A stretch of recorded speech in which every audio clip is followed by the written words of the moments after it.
Laymen's evangelical fellowship స్థాపకులు కీర్తిశేషులు ఎన్ దానియేల్ గారు 1963 సంవత్సరం మార్చి 13వ తేదీన చేసిన ప్రసంగం. వాక్య పఠన భాగము అపోస్తలుల కార్యములు 8వ అధ్యాయం 26వ వచనం నుండి 39వ వచనం వరకు.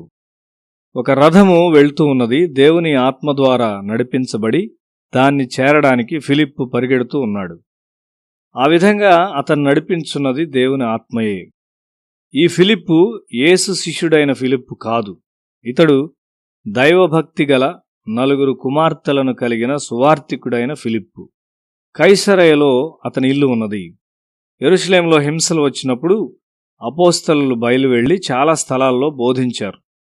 ఫిలిప్పు సమరయలో బోధించినప్పుడు చాలామంది క్రీస్తులో విశ్వాసముంచారు. అది ఒక ఫలవంతమైన పరిచర్య. పేతురు కూడా వచ్చి అతనితో సేవ చేశాడు. అక్కడ యెరూషలేము నుండి గాజాకు వెళ్ళుటకు ఒక రహదారి ఉన్నది.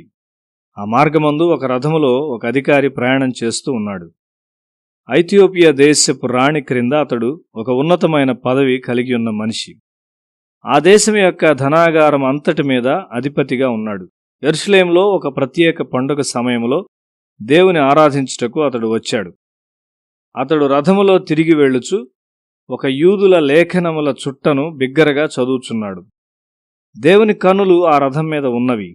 దేవుని ప్రతినిధిగా ఫిలిప్పు అతనికి అందుబాటులో ఉన్నాడు. రథమును చేరుకో అని దేవుడు చెప్పాడు. ప్రభువా, పరిగెత్తి ఆ రథాన్ని నేను చేరుకోలేను అని చెప్పి ఫిలిప్పు తప్పించుకోవచ్చు. ఆయన పిల్లలు ఎప్పుడు సాకులు చెప్పకుండానట్లు దేవుడు వారికి బోధిస్తాడు. అవును, అతడు అంత వేగముగా బహుశా పరిగెత్తలేకపోవచ్చు గాని దేవుని కొరకు ఏదైనా చేయుటకు అతడు మనసు కలిగి ఉన్నాడు. జెఫన్యా గ్రంథము 3వ అధ్యాయం 10వ వచనంలో, చెదరిపోయిన వారై నాకు ప్రార్థన చేయు నా జనులు కూషు దేశపు నదుల అవతల నుండి నాకు నైవేద్యముగా తీసుకుని రాబడుదురు అని రాయబడి ఉన్నది. పై సందర్భంలో ఈ ప్రవచనము నెరవేర్చబడుచు ఉన్నది. యెరూషలేము గొప్పతనము అన్ని ప్రాంతాలకు వ్యాపించింది. కాబట్టి ఐథియోపియులు యెరూషలేములో ఉన్న దేవుని యొద్దకు వచ్చి ఆరాధిస్తూ ఉండేవారు. నపుంసకుడు అసంతృప్తితో యెరూషలేము నుండి తిరిగి వెళ్తూ ఉన్నాడు. మందిరములో కొన్న లేఖనముల చుట్టను అతడు చదువుచున్నాడు. తాను చదువుచున్న లేఖన భాగమును అర్థము చేసుకొనుటకు సహాయం చేయుటకై రథముపైకి రమ్మని ఫిలిప్పును నపుంసకుడు ఆహ్వానించాడు.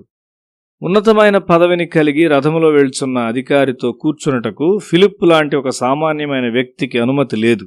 అయితే దేవుని ఆత్మీయ వాతావరణం ఉన్న చోట సామాజిక వ్యత్యాసాలు కనిపించవు.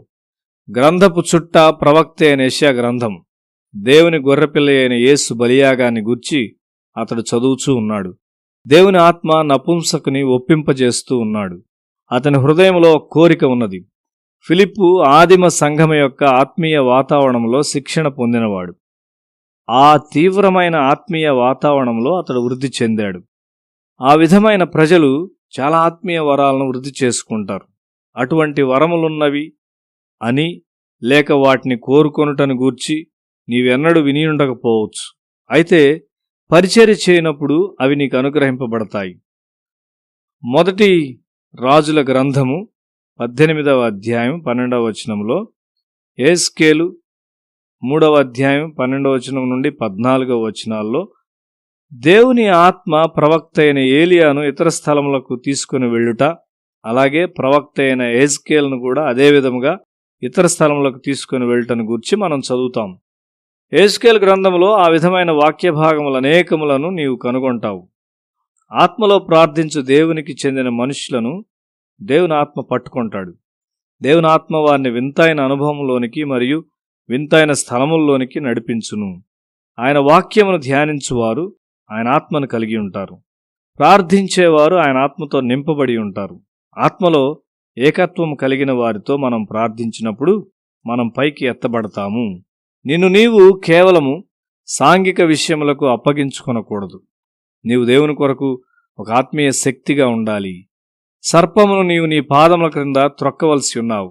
ఆత్మలో నడుచు వారికి దేవుడు ఈ కృపనిస్తాడు. గలతీ పత్రిక 5వ అధ్యాయం 16వ వచనము, నీవు ఆత్మలో వృద్ధి చెందినప్పుడు దేవునికి చెందని తలంపులను నీవు తొలగించి వేస్తావు. ఇది నిజమైనటువంటి విజయం. పౌలు మరియు పేతురు దీని గురించి ప్రస్తావించారు.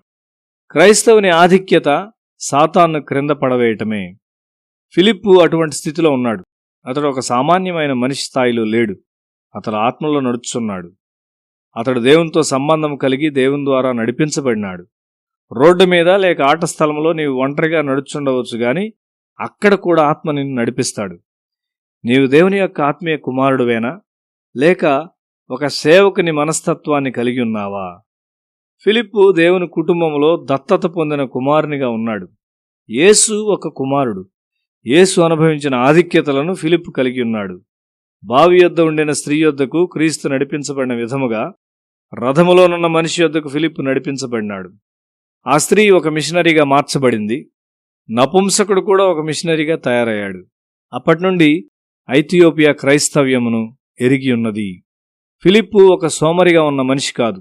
చాలామంది సువార్తికులు గౌరవాన్ని గూర్చి ఒక తప్పైన భావాన్ని పెంపొందించుకొనుచున్నారు. నీవు ఆత్మలో సజీవంగా ఉండాలి. ప్రతిదినము దేవుడు నిన్నెట్లు వాడుకున్నో నీకు తెలియదు. నీ బిడ్డల్లో ఎవరికి నీ సలహా అవసరమైనదో నీవు ఎరుగవు. ఆత్మలో బద్ధకముగా ఉండవద్దు, చురుకుగా ఉండుము. పరలోకము అనంతమైన లక్ష్యాలను కలిగి ఉన్నది.